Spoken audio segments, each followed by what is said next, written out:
How to do P2P in Binance. Hello guys and welcome back to the channel. In this video, I'm going to show you how you can do P2P in Binance.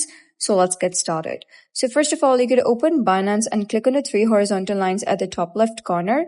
And then you could click on more services. And over here, you could search for P2P. So if you're not able to find P2P in the list, you could click on the search bar at the top and simply type in P2P and simply press enter. You'll be able to see two options, buy and sell. So now it depends on you that whether you wish to buy assets or sell assets. So if you wish to buy assets, you can simply type in any amount you want. But before that, you need to select the crypto that you wish to buy. So let's say you wish to buy USDT. You're going to select USDT, click on OK.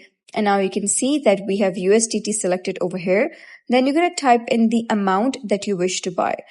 So you'll be able to see one USDT and the equivalent amount in your currency. So then you're going to type in the desired amount that you wish to buy. So I'm just going to select 10K, and 10K of my currency equal to 35.06 USDT.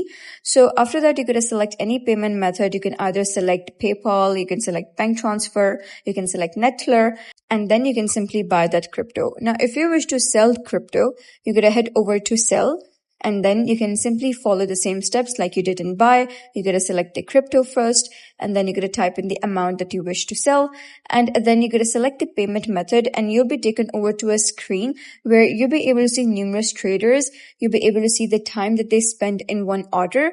And once you have placed the order along a trader that you like, you're going to click on order section over here, and you'll be able to see all the ongoing orders over here. You can simply select on unpaid, paid, or appealed if you have some problems with that.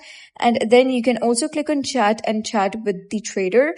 And once an order is completed, you can simply head over back to order section and click on fulfilled, and you'll be able to see all of your past orders within this section.